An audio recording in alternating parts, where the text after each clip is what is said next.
Recibimos con muchísimo placer al presidente del Colegio Médico Dominicano, Nuevo presidente, al nuevo presidente está estrenando el Colegio Médico. del Colegio Médico Dominicano, Wilson Roa, que es nuevo con la presidencia del colegio, pero es un viejo gremialista. Un gremialista de muchos años. De muchos años, sí, porque él es jovencito, ¿Y cuál es la especialidad de Wilson? Yo soy ginecólogo. Ginecólogo. ¿Y en qué hospital está trabajando ahora mismo? Yo trabajo en una unidad de atención primaria porque me fui de maternidad a la Altagracia. ¿En la Altagracia? No, yo me formé en la Altagracia. Ah, se formó ahí. Y Sí, ahora estoy está ahora en el hospital municipal de Matahambre, ahí en la feria. Ahí es que está ahora. Ahora sí. Ya. Ok. Bueno, Wilson, hay muchos temas de qué hablar, pero usted tuvo el privilegio de ser recibido inmediatamente, toma posesión, nada más y nada menos que por el presidente Danilo Medina. Antes inclusive de que se iniciaran las renegociaciones para ponerle fin al conflicto que ustedes tienen. Me refiero a los médicos con el Estado Dominicano. ¿Qué pasó en esa reunión? Bueno, muchas gracias. Esa fue una reunión que el señor presidente nos invitó. La invitación salió de él y nosotros con mucho gusto fuimos en el entendido de que primero es una invitación de cortesía. Claro. En segundo lugar, una invitación de cortesía no queda en el saludo, sino que en la situación que nosotros vivimos en el país, en el sector salud, nosotros teníamos que abordar varios puntos con él. Y así lo hicimos. Nosotros le tocamos el punto, por ejemplo, de la situación hospitalaria. Y él admitió lo mismo que el Colegio Médico ha venido diciendo desde el inicio, que usted debe planear la intervención de los hospitales, porque usted no está planeando, usted no está interviniendo agricultura, campos, que usted pudiera echarle agua en esta semana y en la otra no. Nosotros estamos hablando de salud. Y entonces el señor presidente de la República admite que fue una mala planeación. Pero eso lo previó el Colegio Médico Dominicano y lo planteó desde el inicio. Pero aquí no se entienden las cosas, porque con el concepto presidencialista que se maneja en los estados, se entiende que el funcionario tiene el derecho a decidir por cuenta propia lo que cree. Nosotros tocamos allí la situación del presupuesto. Escúcheme, pero entonces el presidente reconoció que ese era un problema. Pero claro, pero que ya estamos metidos y debemos completarlo. Pero ¿cuántos hospitales de esos 56 se dice? 57. 57. ¿Cuántos han concluido este originalmente año? Eran 57. ¿Cuánto? El señor presidente admitió la última vez que se refirió a los hospitales que eran 114. O sea, son más. Sí, porque hay muchos sustentos. Porque hay una realidad. El sector salud colapsó. Nosotros no tenemos sistema de salud. Y en ese orden, cuando usted saca 57 hospitales de circulación prácticamente, usted viene a agravar una situación de gravedad que ya tenía. Sí. Y eso es lo que ha ocurrido. Bueno, pero eso es viejo. Y el año, en febrero... De esos hospitales se entregó Higüey. Este año, ¿cuánto el año pasado ¿cuánto han concluido? Higüey, porque en febrero el presidente dijo que este año... se iban a concluir todos. Se iban a concluir. ¿Cuánto han concluido? Tenemos concluido Higüey, Pedernales y Jimaní. 3 nada más. Así es. En el año. Así pero mismo hay más 3 de los más pequeños. Higüey, sí. Pedernales y Jimaní tienen que ser de las más pequeñas inversiones. Así es, pero no, en el caso de Higüey fue una inversión grande porque es grande. Es un hospital nuevo construido. Y regional. No exactamente regional, pero sí es un hospital construido. Pero no debe ser tan grande como la de los grandes hospitales paralizados. Por ejemplo, el hospital más grande del norte es el Cabral Ibáez. Y tenemos 5 años corriendo pero en el caso de Higüey, que lo inauguraron, el presidente lo inauguró en campaña.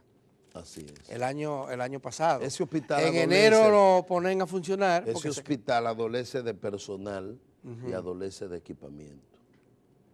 Y lógicamente de recursos financieros. ¿Cuál es ese? El nuevo hospital nuevo de Higüey. Ah, de Higüey, pero ese ya está entregado. Sí, se está funcionando. Está funcionando, con pero déficit, con dificultades. Porque le falta personal y equipamiento. Equipamiento. Sí, recursos. ¿Y qué pasa con los grandes? Con el Cabral Ibáez, por ejemplo. ¿Por qué no pueden concluir el Cabral Ibáez 5 o 6 años en eso? El Cabral, lo que pasa es que eso no se planeó. Pero un Y hospital entonces tan importante, bueno, no se planeó hace Entonces, 6 años, pero ya tiene Pero que... óigame lo que le voy a decir, Juan Bolívar. La reconstrucción de los hospitales se le entregaron a la OISOI. Y todo el mundo sabe la historia de la OISOI. Es un organismo que poco funciona. Y ustedes saben los cuestionamientos que ha tenido. Entonces la OISOI le dice al director del Servicio Nacional de Salud que va a entregar tales o cuales hospitales en tal fecha. Él nos lo dice a nosotros, pero nunca aparece la conclusión y su entrega. Entonces nosotros, ahora este martes, que fue la primera reunión de la nueva Junta Directiva, nosotros decidimos pedirle una entrevista al director de la OISOI para que él de manera directa le diga al colegio médico cuál es el programa, porque debe haber una planeación. Bueno, por ejemplo, se había anunciado que la IVAL se iba a entregar para enero, pero ahora ya acaba de decir que va a ser para junio. O sea, ya lo prorrogaron a otros 6 meses. En junio no se va a entregar tampoco, y probablemente por el nivel de avance que tiene. En junio no se va a entregar. Oiga que se lo digo hoy. Y lo que debemos es cuidar también en la entrega el carácter de apertura y de administración que va a tener. Porque si usted me va a abrir el Morgan con el carácter de administración privada, con financiamiento público, será otro fracaso. Pero ahí dicen que que han descartado que vayan a crear patronato, que le van a dar un sistema de autogestión, pero sin patronato. La autogestión es un concepto privado. Y no hay hospitales de autogestión en el Estado, porque todos son financiados. Entonces es un concepto de disfrazar la cosa. Eso lo que hay que decir es que ese hospital tiene que pasar a la red única de servicio, del Servicio Nacional de Salud, carácter público bajo la responsabilidad del Estado. Ese tiene que ser el carácter de administración de ese hospital. Porque ese hospital, quien lo financia la población, y está enclavado en uno de los cordones de miseria más grandes que tiene el país. Sí. Entonces, si usted quiere darle garantía a la población de atención, usted tiene que invertir en ella. El sistema de autogestión, te lo han estado cuestionando, aparentemente ha fracasado. Eso es un fracaso. ¿Por qué? Por una razón simple. Usted no puede tener una institución financiada por el Estado y con una administración pública. Usted no puede coger los recursos públicos para hacer negocio en el sector privado. Y se cobran en no son y el mejor negocios, ejemplo, doctor Roa, probablemente ellos cobran, eso sí, cobran, pero no son negocios particulares. Pero entonces nadie no son saca beneficio particular de esa gestión. Pero entonces no son autogestionados. Son financiados, que digan que son financiados. Porque eso tiene una particularidad. Y es que todo el paciente que llega allí tiene que facturar. Pero además, el que en un momento hay que darle la atención y no puede facturar, entonces se le factura al ministerio. Entonces pago como quiera. Entonces eso no es autogestión. Autogestión son los centros que tienen una política administrativa privada, pero un financiamiento privado. El que tiene financiamiento público no es autogestionario. Y la queja de mucha gente es, pobres sobre todo, es que tienen que pagar y que no lo tratan como... Bueno, lo que pasa es que allí se factura todo. Y recuérdense que la población dominicana es una población muy pobre, de las más pobres de la región. Nosotros somos el tercer país delante de Haití y Honduras que menos gastamos en salud. Porque nosotros, por ejemplo, Haití tiene un gasto en salud de 0.7. Del PIB. Sí. Y nosotros para el año que viene va a ser del 1 y Casi un 2. Sí, pero el 1.8 es que nosotros tenemos. 1.8. Son 77.500 millones y ahora le van a aumentar unos 3.000 millones de pesos. Sí, seguimos en lo mismo. Nosotros, el gasto en salud de nosotros es de 2.8, pero en Haití es de 0.7 y en Honduras, que es mucho más pobre que nosotros, es de 2.4. Entonces nosotros no vamos a competir con Inglaterra, porque es muy bueno pararse en una tribuna, en una televisión, a decir que nosotros somos competitivos. Pero usted le acaba de leer ahí un informe donde dice que nosotros estamos aterrizados desde el punto de vista económico, porque a pesar de que nosotros generamos riqueza, sigue siendo concentrada. No se hace. No, dice que la pobreza y la desigualdad está volviendo a los niveles previos a la crisis financiera. A las cavernas. Del 2003. Sí, pero aquí hay mucha gente que vive muy bien. Núcleos que han utilizado la riqueza generada por la población para concentrar capitales y no se le devuelven en inversión de servicio a la población. Usted hablaba ahorita que ha colapsado el sistema de salud. Nosotros lo primero es que para que podamos ponernos de acuerdo, tenemos que definir que aquí no hay sistema de salud. Y nosotros se lo dijimos al señor presidente de la República. ¿Y qué dijo el presidente? Nosotros no tenemos sistema. ¿Qué dijo el presidente? Bueno, la respuesta que él nos dio fue que teníamos una situación real en salud y que ya estábamos metidos en que había que buscarle respuesta y que él estaba dispuesto a hacer la inversión necesaria. Esa fue pero sistema no tenemos. Aquí tenemos un desorden donde cada quien quiere regular un segmento. Eso es lo que pasa aquí. Tú tienes las organizaciones no gubernamentales con una franja del sector. ¿Quién los regula? Nosotros tenemos un ministerio que es el regulador, el rector. Sí. Entonces, tú tienes las organizaciones no gubernamentales con un segmento del sector. Tú tienes el sector privado con otro segmento, pero ese tiene el agravante de que las instituciones de administradores de riesgo son las que regulan y ponen las reglas de juego. Y las administradoras de riesgo, la mayoría, tienen un banco detrás. Son de capital financiero. Entonces la salud no puede estar en el mercado. Por eso se agrava la situación de atención y la poca efectividad en el sector salud. Tú tienes, las instituciones militares tienen una franja del sector de atención también, con su propia regulación. Y entonces tú tienes la parte pública que le corresponde al Estado dividida en 3 segmentos.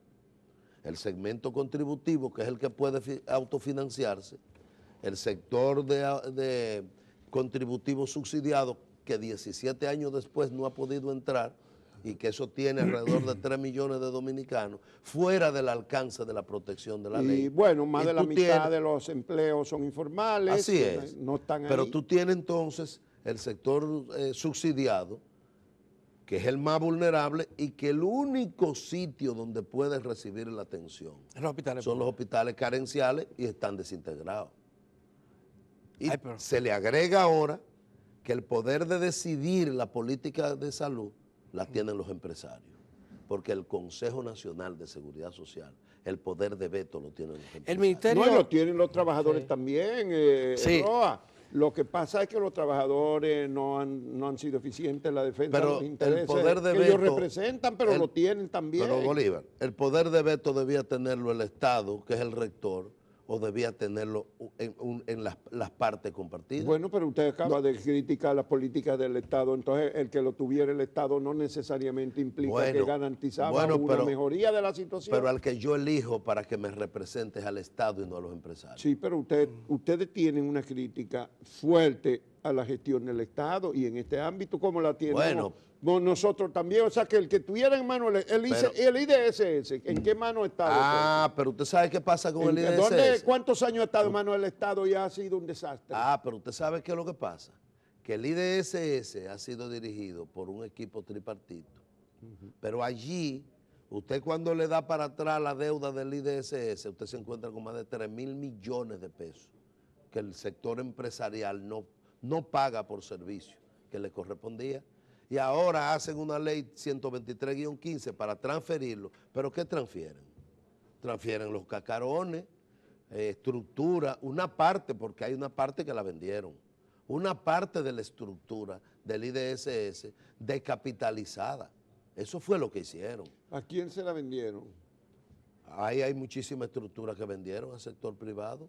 Y el consejo que ha medrado toda la vida ahí, que no ha tenido resultados positivos, hoy aún se mantiene, pero se transfiere por la ley 123-15 y no se ha podido hacer la reunificación por un problema financiero. El Consejo no ha funcionado y está entre ellos el sector laboral, representado ampliamente. Así es. Pero el Estado pone los administradores y el que rige la política de inversión o la política, al fin de cuentas esos consejos son un sello, gomígrafo. Ciertamente. Entonces, no es el sector privado, la responsabilidad fundamental ha sido pública del Estado. Pero Bolívar, es que usted no puede utilizar los fondos públicos sin regulación para que lo administre el sector privado.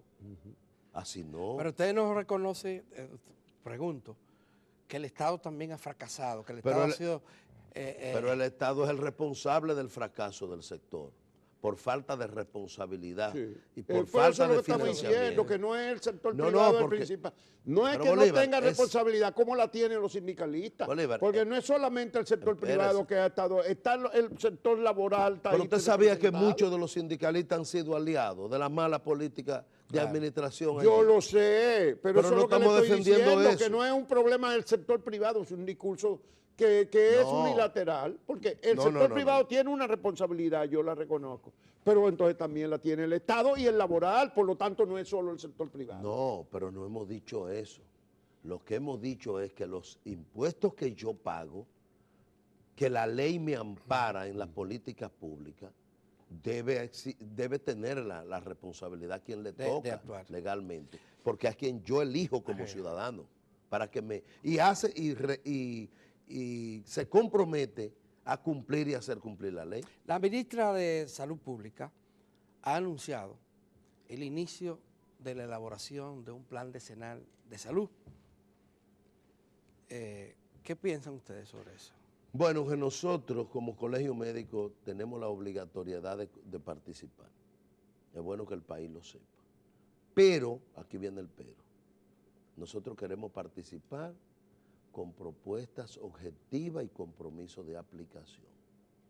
Porque recuérdense que se hizo el plan decenal de salud que incluía los últimos 10 años hasta el 16 y que se comprometieron ¿Hasta a llevar... el 15? No, hasta el 16. Sí. Y se comprometieron a llevar el presupuesto al 4.3 del Producto Interno Bruto. ¿Cuándo fue ese compromiso? No, al 5. Al 5 para el 16. Eso fue cuando se inició. Pero eso es lo que te digo. Sí. A finales del 5 hasta el inicio del 16. Sí. Y se hizo. ¿En cuánto debería estar ahora, en este momento? Es un 5% según ese plan. 5 realmente no da, porque la OPS... No, pero quiero decir lo que decía el plan. Estoy refiriendo a lo que decía el plan. Hasta el 4.3, pero no llegamos a ninguno. Entonces, ¿qué es lo que hay que hacer aquí? Por un problema financiero y de capacidad del Estado, nosotros debíamos ir poniéndonos de acuerdo, elaborando un plan donde se va a dirigir la inversión para que no pase como ha pasado en otros renglones que se hacen presupuestos. Pero se evaluó ese plan. No es que no se evaluó ni se aplicó. Y entonces vamos a hacer uno ahora vamos a hacer otro. Sin pasar balance. Sin pasar balance. Bueno, es que no hay que pasar balance porque si tú no lo aplicaste, ¿qué balance tú pasas? ¿Y qué sentido tiene hacer planes en este país? Entonces ahí es donde tenemos que comprometernos para que sea un plan operativo, práctico, pero de compromiso de voluntad política. Porque el presupuesto, el recurso que se asigna a salud debe ser aumentado. Y si el gobierno no puede hacer lo que hizo en educación, me refiero a la inversión, a la asignación presupuestaria, debemos paulatinamente ir aumentándolo, pero con un plan dirigido a donde se van a destinar los recursos. Que no sea para hacer construcciones como se ha hecho en educación, porque esa no es la situación de salud. Pero en el propio salud, una gran parte de las inversiones que se han hecho en los últimos años es para reconstruir y construir. Pero República Dominicana, con sus debilidades y fortalezas, es el país, es el segundo país donde el Estado tiene mayor capacidad en una red muy amplia de establecimientos. Sí, pero no tenemos sistema. Y hasta de personal. Y no tenemos sistema. Sin embargo, tenemos especialidades de todas las áreas aquí, que nosotros debíamos estar en mejor condición, pero no hemos podido hacer el reordenamiento del sistema. Y creo que todos debemos apostar a eso, porque de todas las carreras de la ciencia, la más noble es la salud. Sin salud ustedes ninguno tuvieran. El colegio médico ha centrado su atención durante mucho tiempo en mejorar las condiciones laborales y sociales de sus membresías, y es un derecho legítimo el que tiene. Pero no ha puesto suficiente énfasis en abordar esto de la crisis del sistema de salud y del modelo del sistema de salud al que usted se refiere que ha colapsado. Su gestión, ¿qué piensa sobre esto? Bueno, fácil. Nosotros somos prácticos. Nosotros este martes nos reunimos y una de las resoluciones fue hacer un diagnóstico de la situación de salud del país. Porque nosotros queremos hacer propuestas concretas. No es que me digan que el tomógrafo del Arturo Grullón tiene 6 meses dañado. No, no es eso. Pero ya el presidente estuvo allá y ordenó arreglar, creo Sí, que ordenó resolver ese problema. Sí, pero preguntó y aún no llega el arreglo. Entonces nosotros... Todavía no. Es que lento No, nosotros lo que tenemos como colegio médico es que elaborar propuestas concretas, decirle, señor presidente, la ruta debe ser esta si queremos superar la situación de salud. Pero para eso tú tienes que tener un diagnóstico objetivo en la mano y ya decidimos su aprobación.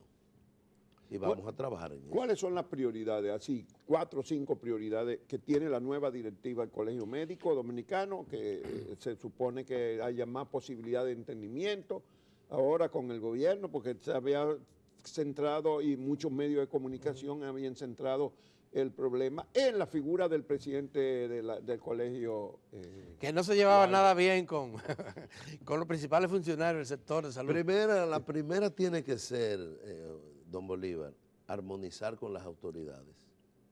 Una ruta de empujar en una dirección, a ver si nos ponemos de acuerdo en crear un sistema de salud. La ley de seguridad social debe ser modificada. Esa es una prioridad de ustedes, una enfocarse a la ley de seguridad social. Sí, se lo planteamos al ¿Y señor. cuáles serían las modificaciones? Se lo planteamos al señor presidente de la República. En esa ley, ¿qué? Dentro de ellos hay varios, pero uno de los puntos fundamentales es que nosotros tenemos cerca de 3 millones de personas fuera del alcance de la protección de la ley. Pero para la población, para los asegurados como Juan Bolívar, como yo, como usted mismo, es un punto clave el tema de los copagos. Pero vamos los para allá. copagos que no lo establece ninguna ley, pero que en la práctica se ha convertido en una carga muy pesada. No, los copagos lo establece la ley. No, no lo establece. Sí, lo establece. Sí establece, pero... El copago, ¿tú sabes cuánto es el copago en una consulta? Que dice la ley, 100 pesos. Ajá, Sí, pero, lo estamos establece. Pero tú diciendo sabes que cuánto paga la ARS, que es la otra parte. Sí. 262 pesos. Por consulta. Sí, Por entonces consulta. tú debes preguntarte si es verdad que un profesional especializado vaya a dar una consulta. No, pero de hecho lo sabemos y se ha impuesto, pero sin ninguna regulación. Entonces, sin ninguna regulación, que un médico por una consulta cobre lo que él estima que es lo justo para... Pero no como- es lo como justo, es que el médico Y financia. el ciudadano, No, es que el médico financia la ARS.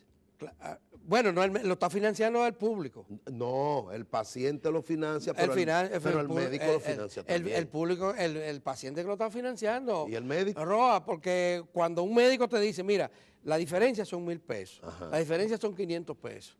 O la clínica, más allá de No, la pero yo clínica, te lo voy a en poner- el procedimiento. Pero, Grullón, yo te lo voy a poner práctico para que el de a pie Lo entiendo. lo entienda. Sí. A ver, Mis consultas son a 1,000 pesos. Y yo soy especialista de 30 años con 2 maestrías. Yo no la voy a modificar. Pero ese es su caso espérate, particular. Pero déjame espérate. ponerte el ejemplo pero vamos a práctico. analizarlo así. Espérate, Usted Juan tiene Bolívar, consulta espérate. 1,000 pesos. Sí. ¿Cuánto le paga la seguridad social por consulta? 262 pesos. Entonces usted le cobra al usuario 500 pesos. 500. ¿Quién me paga la diferencia? ¿Quién? Nadie. Se queda la ARS con ella. O sea que cuando usted, alguien que no tiene seguro va a donde usted le Me paga paga 1,000 1,000 pesos. Si tiene seguro, el seguro le da 260 nada más. Son Y el- 262. Y entonces usted Y le el cobra paciente 500. 500. Queda una diferencia. ¿Quién la paga? Sí. ¿La asumo yo? La diferencia la asume el Ajá. ¿Y quién es el beneficiario? El dueño del negocio, que es la ARS. Bueno, es que eso es... es complicado. Ah, a ver, pero estábamos hablando entonces, de la... por eso tenemos que ponernos de acuerdo en regular En revisar la la- elaboración de un sistema de salud Bueno, que tenga normas y que tenga reglas. Evidentemente que todo el mundo está al grito con el sistema y que habrá que buscar una manera de revisarlo por lo Pero menos. Juan Bolívar, hay una Pero cosa eso que es muy no- complicado. Hay una cosa que no se entiende Uf, del sistema, sí. que todos estamos al garete, como dice usted. Pero ¿cómo se explica que el sistema tenga, violentando la ley, sobre los 400 mil millones de pesos en fondos de pensiones, y el que trabaja, el que lo generó, no se puede pensionar? ¿Usted entiende eso?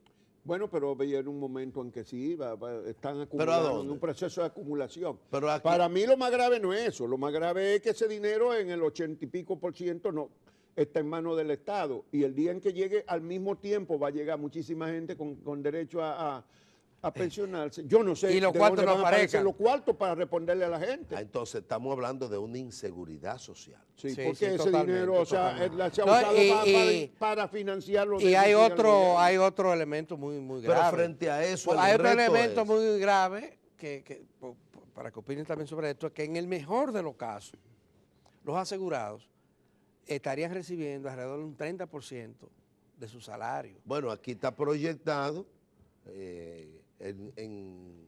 aquí está proyectado que en el mejor de los casos, usted se va a pensionar no más del 29 al 36%. Sí, eso digo, el promedio es el 30, del porque hablan de un último salario. 25 Bueno, también. pero estábamos hablando Y de entonces, ¿de la- qué sirve la seguridad Ya social? sabemos que la ley es Eso un quebró. conflicto y que La quebraron. no vamos a entrar en más detalle porque ponernos a discutir ahora cuántas modificaciones requiere esa ley requeriría todo un Mucho debate. tiempo, mucho tiempo. Estábamos hablando de las prioridades de ustedes. Usted mencionó... Entonces le hablé de la La ley de seguridad la social. modificación de la ley. Sí, ese es uno. Le sí. hablé de la situación hospitalaria, que eso está acordado dentro de los acuerdos. Sí, Valga la son redundancia. El presupuesto para salud. Mayor Sí, presupuesto. 3. Pues no es posible competir con lo que tenemos. Claro. ¿Qué otra prioridad tiene? Restablecer el déficit de personal en los hospitales. Si hay déficit de médicos, por ejemplo. Pues yo le Pues pongo- de enfermeras sabemos que hay. Bueno, pues yo le voy a poner un ejemplo práctico. Nosotros logramos 1.783 pensiones. De las 6.500 que fueron pensionadas, fueron servidores del sector, no se ha sustituido un médico. Y les pongo ejemplo. Maternidad de la mujer tenía 2 cardiólogos. Para ponerle un ejemplo figurado, pues fueron pensionados los 2 y desde noviembre. Está sin Entonces, no han cardiólogo. nombrado está- ni uno está solo. sin cardiólogo. En la maternidad de Pero, los ven niños. acá, pero entonces es a lo que coja mi bon, a la brigandina. Pero déjeme decirle, en maternidad de los Minas habían 2 cardiólogos y desgraciadamente en un asalto, caminando, haciendo ejercicio, un cardiólogo fue asaltado y lo mataron. Y se queda un solo cardiólogo. Entonces yo quiero que usted me diga cuál es la cardiología de ese hospital. Pero le estoy poniendo ejemplo figurado. Sí. En Moca habían 5 cardiólogos y pensionaron 4. 5 habían y pensionaron 4. Ajá, y queda uno. Y no han nombrado ninguno. Ninguno. Entonces yo quiero que usted me diga cuál es la Bueno, cardiología. ¿cuántos médicos pensionaron? 1.700. 1.783. Pues entonces fue una gran conquista. de pero ustedes. nosotros acordamos un concurso en el acuerdo y no se ha podido sacar. O sea que esa es parte de los acuerdos que no se han ejecutado. Claro. Entonces esos son los O equipamientos. sea que no era nada más que El era el salario. tremendismo de Waldo. No. No. Nosotros acordamos, después de mucha lucha, tuvimos que aceptar que la discusión del 5% para el sector salud se llevara a la discusión del pacto fiscal. Pero tenemos un año y medio. El pacto fiscal. Así es. Pero Sí. eso no ha empezado.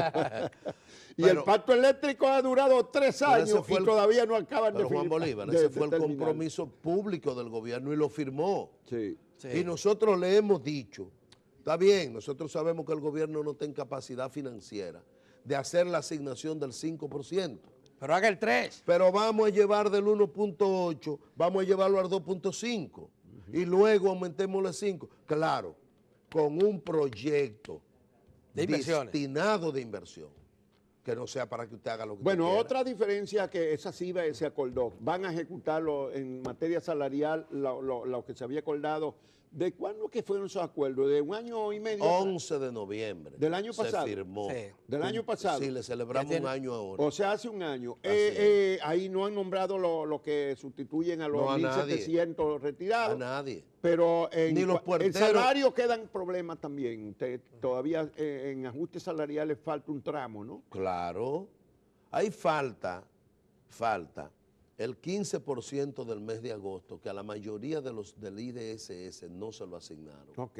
A los hospitales descentralizados no se lo aplicaron. Perfecto. Entonces A los médicos del CONAPE que fueron transferidos por decreto, sí. esos son los médicos que atienden a los envejecientes, Ajá. que dice que se transfieren con sus prerrogativas, tampoco se lo Bueno, aplicaron. ya vamos viendo, quedan esos tramos salariales, queda Así es. el nombramiento del personal. Eso es los médicos, también enfermeras, es la misma situación con la La enfermera. misma situación. La enfermera que retiraron tampoco No la se han sustituido. sustituido. Bien, ¿qué otro punto quedó? Y ustedes trataron eso con el presidente, esos dos por lo menos. No, en la situación del tema de pensión lo tratamos también. Por eso. Porque ustedes saben qué es lo que pasa, que la ley de seguridad social toca las pensiones, pero entonces solamente los médicos tenemos una ley de protección para la pensión. ¿Cuál? El resto de la ley 414 del 98, el resto del personal no tiene ley de protección. Hoy no se adscribe a la Ley General de Seguridad Social. Pero no tienen ley específica para ello. No, pero yo no tengo ley específica. Un ciudadano que me adscribo a la Ley General de Seguridad Pero Juan Social. Bolívar, ¿usted sabe cómo están pensionando a los médicos? ¿Cómo los pensionaron? ¿Cómo? Con 18 y 20 mil pesos de los 45 mil pesos que ganaban. Menos de la mitad. ¿Usted no sabe eso? No. Ah, pues las enfermeras igual. Y nosotros logramos el Con la mitad. decreto. Con la mitad del salario. Algo O menos de la mitad. Mire, nosotros logramos un decreto porque teníamos acumulado, por ejemplo, profesores míos. Había uno con 80 años de servicio, de edad, con 40 y pico de años de servicio, con un cáncer de colon y no se podía ir porque lo pensionaban con 18 mil pesos. Entonces se quedaban en el empleo que ganaban 40 mil. Bueno, pero... O sea, no podían ir con 18, entonces se quedaban trabajando ahí. Sí. Esa es la realidad. Entonces nosotros logramos incluirlo y hay una parte de los pensionados pendiente de pensión, pero tenemos otro problema. Los pensionados antes del decreto. Nosotros tenemos, por ejemplo, a Julio Cueva, por mencionarle un caso, en Moca, que tiene 40 años de pediatra y está pensionado con 5 mil pesos. ¿Y se fue o se quedó adentro? No, se fue. Y A se él lo fue pensionaron antes del decreto. Y se fue y pero, vive con los 5 mil pesos. ¿y qué va a vivir con 5 mil pesos? ¿Quién vive con 5 mil pesos? Bueno, doctor, el tiempo se nos acaba, pero ya queda pendiente un tramo salarial, el Así 15%. El queda miércoles, pendiente la designación del personal. El miércoles 20 nos vamos a reunir para discutir y queda ponernos de pendiente acuerdo. lo de la rehabilitación hospitalaria, también está la el rehabilitación. equipamiento hospitalario. Eso también la estaba en los pensión. acuerdos. Claro. Es que, óigame, pero también estaba la jornada laboral, que los médicos... también la jornada laboral, pero es una responsabilidad administrativa de los la hospitales. jornada. Pero Claro. ustedes reconocen que hay muchos médicos que no. Nosotros firmamos 4 horas, de ahí para adelante es un problema de cumplimiento y de responsabilidad de quién administra y dirige el hospital y de quién tiene el acuerdo de ir a cumplir Pero su esas 4 horas su será jornada. para los especialistas, porque los médicos residentes, los que se fajan en los hospitales, trabajan muchas horas más. Y trabajan a la semana, hay dos días de servicio, una semana. Porque los médicos residentes a tiempo completo, ellos residen en el hospital. Por eso. Los demás... ¿Qué porcentaje de los médicos ¿Usted quiere que le diga una cosa? trabajan, digamos, una jornada de 40 horas? ¿Qué porcentaje? La mayoría. ¿La mayoría? Todos los médicos de hospitales generales. Todos. Los médicos de alguna UNAP que no hacen guardia son los que hacen menos horas. Porque hay UNAP que no hacen guardia. ¿Qué es lo que es UNAP? Una unidad de atención primaria. Una UNAP es nada también, pero es una unidad de atención primaria. Mire, yo le voy a poner un ejemplo para que usted vea. El difunto Ney Arias Lora fue el que inició en la década del 70 la creación de tandas en las zonas del IDSS. Y usted trabajaba de 8 a 12, de 12 a 4 y de 4 a 8 de la noche. Como ahí no hacen guardia, esos médicos no hacían guardia. lo que se iban era a trabajar de las 4 horas establecidas en el convenio. ¿Qué es lo que ocurre? Que ahora se ha querido recurrir al asunto del horario como un elemento de manipulación. Porque hemos dicho, exíjanle las 4 horas a los médicos. Es un problema suyo que dirige el hospital y de él que tiene que rendir un servicio. Claro. Y el Colegio Médico ha apoyado eso públicamente y lo firmó. ¿Qué más usted quiere? Bueno, vamos. Bueno, vamos a ver, hay muchas cosas hay que agradecerle discutir, mucho sí. al nuevo presidente del Colegio Médico Dominicano, Wilson Roa, que por lo que se ve tiene una visión muy contundente de la situación del sector salud. Espero que tenga éxito y logre muchos acuerdos para, primero que los acuerdos de hace un año se cumplan. Así y después que se siga avanzando. No, y el presidente de la República dijo que lo que acordaron lo cumplan. Sí, que lo van a cumplir. Sí, eso fue delante del doctor José Le dijo, el presidente le dijo a las autoridades del sector, lo acordado tienen que cumplir. Nos lo dijo en la reunión del lunes. Sí. Y ahí estaba el doctor José Joaquín Puello como testigo. Ajá. Y el doctor Daniel Rivera, que es el presidente del Consejo de la Unión Médica en Santiago, estaba ahí acompañándonos en la comisión. ¿Estaba la ministra de Salud también ahí? No estaban ninguno de los dos. Bueno, pues vamos a esperar que esta vez se ejecuten esos acuerdos y no haya más paro en los hospitales públicos. Así es, y es seguro que mucha gente le va a acompañar si encabezan una lucha por mejorar el sistema sanitario. Esa es parte del compromiso.